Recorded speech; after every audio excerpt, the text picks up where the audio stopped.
अंधविश्वास। जब किसी मनुष्य को दूसरे मनुष्य से फायदा होता है तो वह कहता है कि वह मनुष्य मेरे लिए शुभ है या अच्छा है।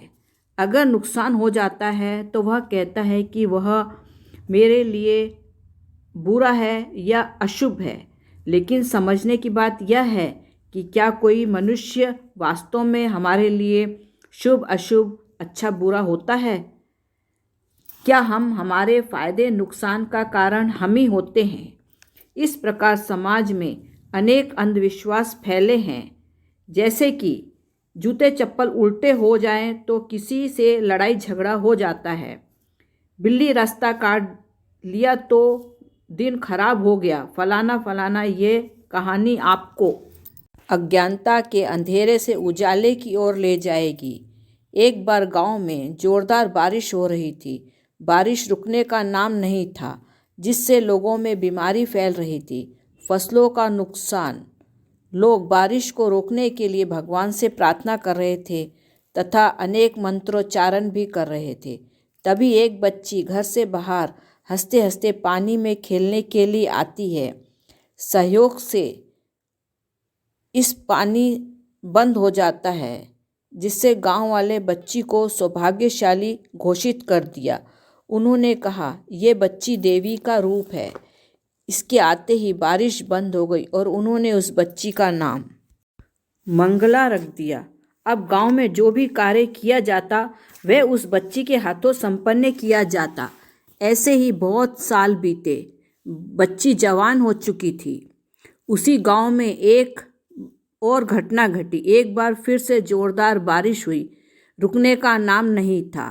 गांव के लोगों ने उस लड़की से प्रार्थना की और कहा, आप ही बारिश को बंद करा सकती हैं। लड़की ने हर संभव प्रयास किया, फिर भी बारिश रुकने का नाम नहीं था। उसने बाद में ईश्वर से प्रार्थना की, लेकिन फिर भी बारिश नहीं रुकी।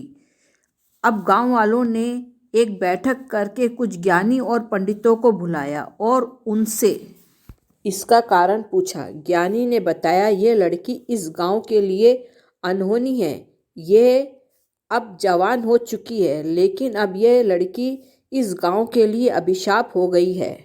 यह बात लड़की के पिता ने सुनी। उस दिन लड़की के पिता ने मंगला को उस गांव से भगा दिया। लड़की अपने गांव को छोड़कर चली गई और वह थककर चूर हो चुकी थी और वह रोती जा रही थी कि उसे अपने बचपन अपने परिवार में बिताया। एक ही रात में उसे बचपन पीछे छोड़कर वहाँ से जाना पड़ रहा था। दौड़ते दौड़ते वह लड़की एक गुरु के आश्रम में जा पहुँची। गुरु ने उस लड़की की हालत देखी और उसे अपने आश्रम में रख लिया। अब वह लड़की सन्यासी बन चुकी थी। वहीं पर रहती, आश्रम के काम में हाथ बटाती और ध्यान साधना करती। एक दिन उस लड़की ने अपने गुरु से पूछा कि गुरुजी, एक बात बताइए, इस दुनिया में कोई वस्तु या आदमी अनहोनी हो सकता है? उसी प्रकार कोई वस्तु या आदमी सौभाग्यशाली? गुरु ने मुस्कुराकर कहा, इस दुनिया में हमें एक ही अनहोनी होती है, दूसरी ओर कोई अनहोनी नहीं होती।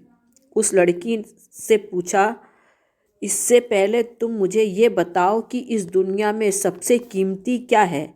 लड़की ने कहा, हीरा सबसे कीमती होता है। गुरुजी ने कहा, नहीं, हीरे सबसे कीमती नहीं। लड़की ने कुछ सोचकर कहा, फिर कोई साम्राज्य सबसे कीमती होता होगा, क्योंकि वहाँ तो हीरों की कोई कमी नहीं रहती होगी। इस पर गुरुजी ने कहा, नहीं, ये भी सबसे कीमती नहीं है। सबसे कीमती इंसानियत शरीर होता है। इंसानियत शरीर में सबसे ज़्यादा कीमती मस्तिष्क होता है, क्योंकि इस शरीर से और इस मस्तिष्क से हम जो चाहे पा सकते हैं।